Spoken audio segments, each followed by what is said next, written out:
Informasi seputar bola. Bolaku, bola kita.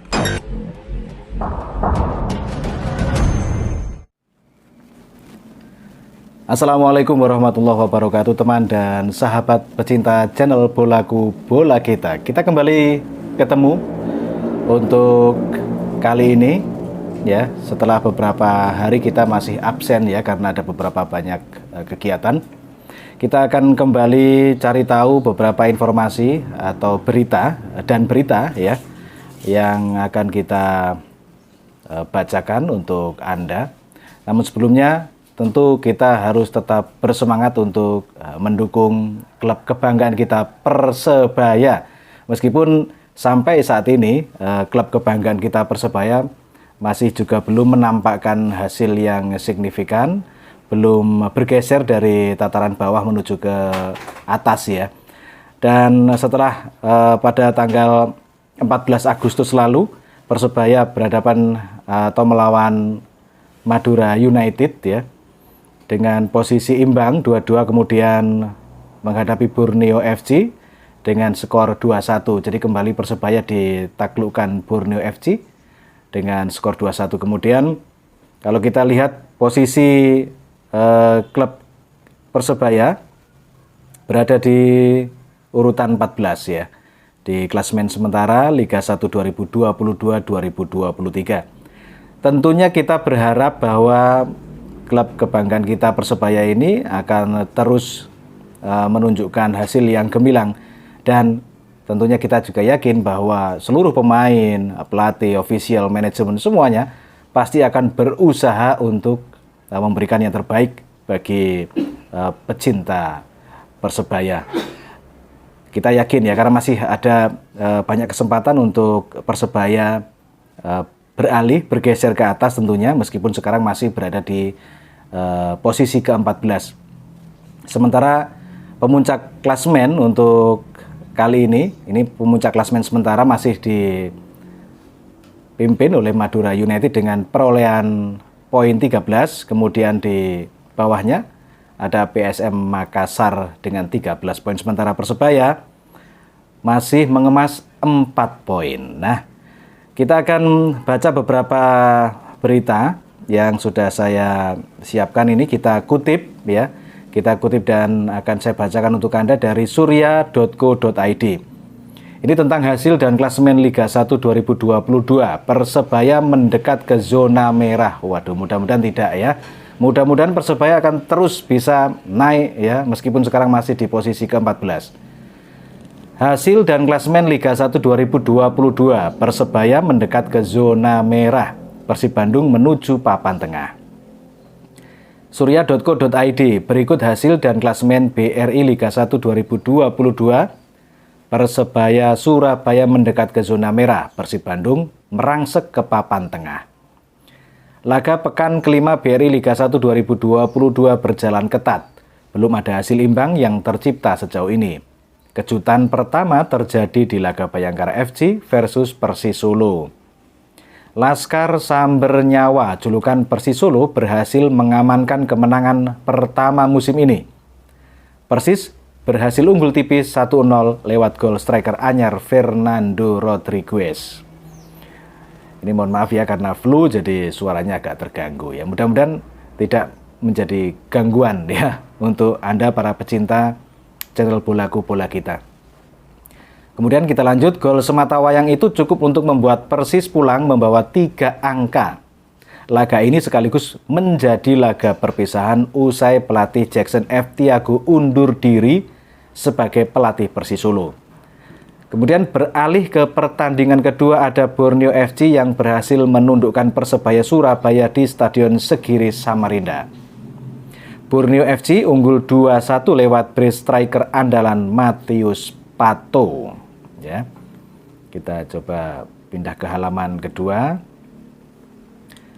Sedangkan Persebaya hanya mampu membalas lewat 1 gol yang dicetak oleh Silvio Junior. Ya, ini meskipun 1 gol, tapi Silvio Junior ini sudah mulai menunjukkan prestasi dengan 1 gol ya.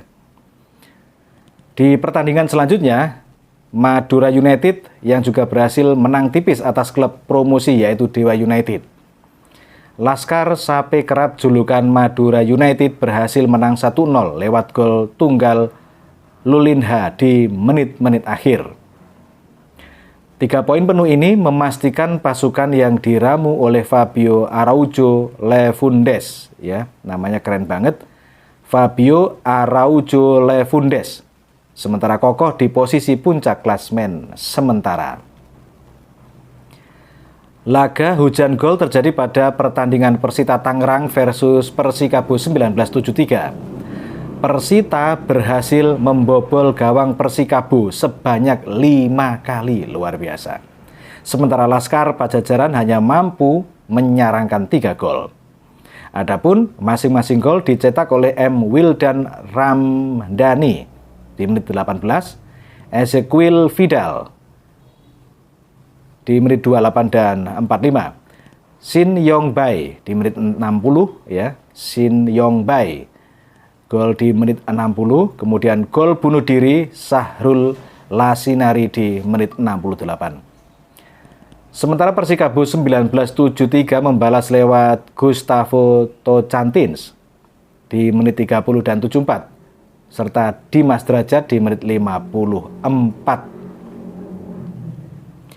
Kekalahan 5-3 ini menjadi yang pertama bagi Persikabo 1973 di bawah asuhan Jajang Nur Jaman pada musim ini.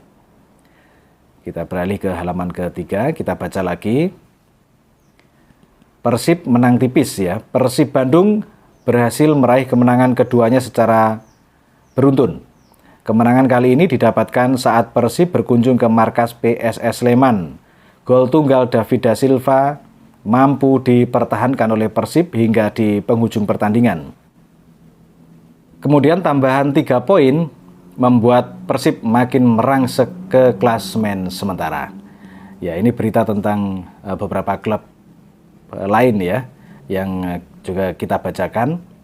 Sekali lagi bahwa kita berharap bahwa klub kebanggaan kita Persebaya akan terus bisa merangsek ke atas meskipun sementara ini masih berada di posisi ke-14, ya. Kemudian kita lihat lagi berita berikutnya ini. Waduh, masih ada iklannya. Masih dari surya.co.id. 5 fakta kekalahan Persebaya Surabaya lawan Borneo FC.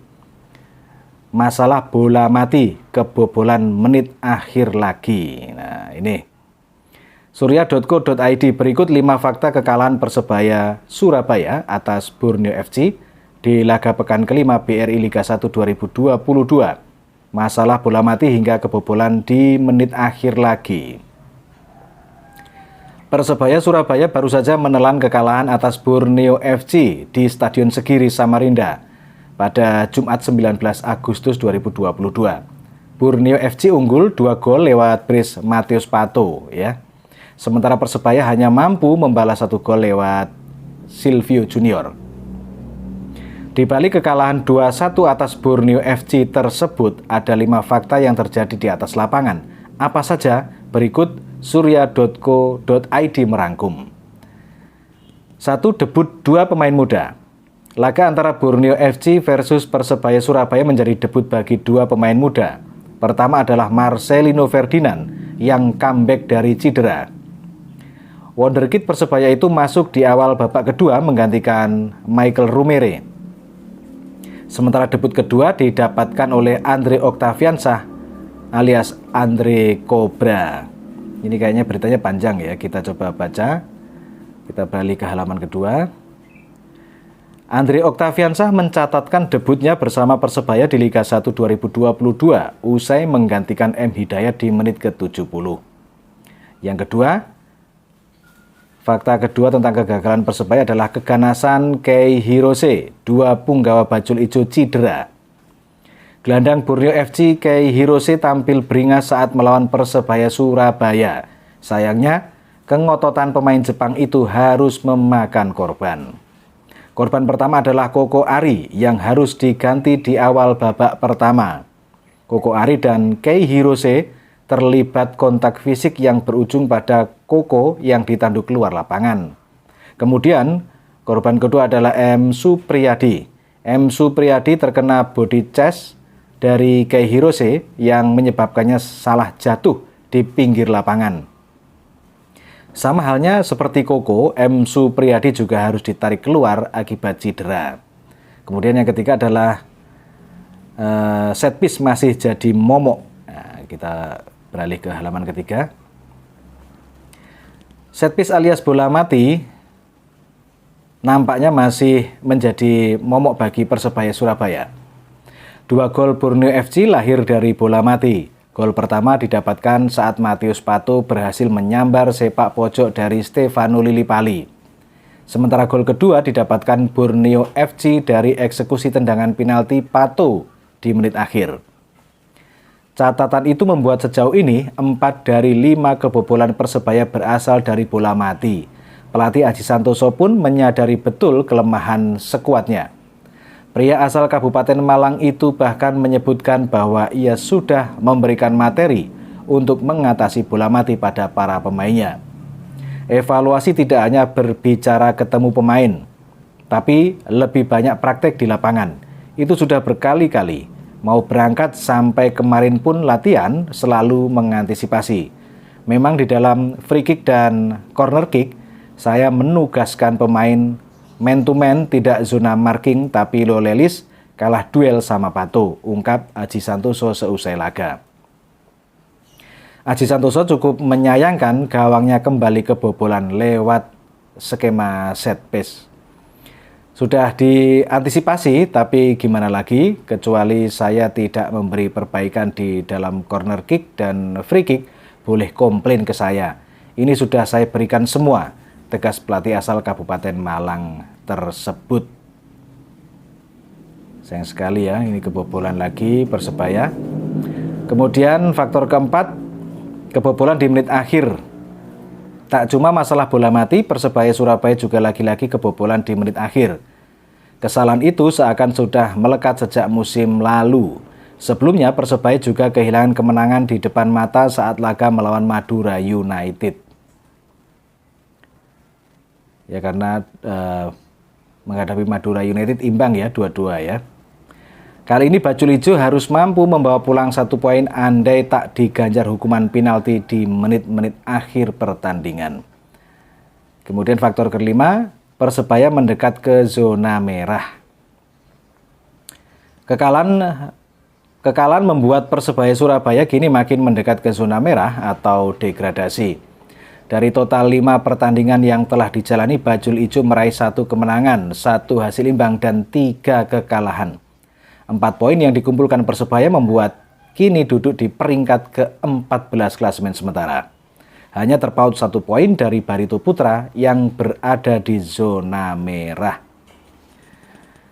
Oke, mudah-mudahan ini Persebaya bisa segera bangkit ya, dan bisa bergeser, tidak berada di zona merah. Karena sementara ini memang klub kebanggaan kita Persebaya masih berada di posisi ke-14 klasemen sementara BRI Liga 1 2022-2023. Pokoknya tetap semangat, tetap kita dukung klub kebanggaan kita Persebaya agar bisa kembali bangkit, bergeser dari zona merah, paling tidak masuki 10 hingga 5 besar, atau bahkan kalau impian kita, harapan kita kan Persebaya bisa jadi juara ya. Mudah-mudahan bisa jadi juara, kan semua bisa berubah ya kan, masih ada kesempatan mudah-mudahan.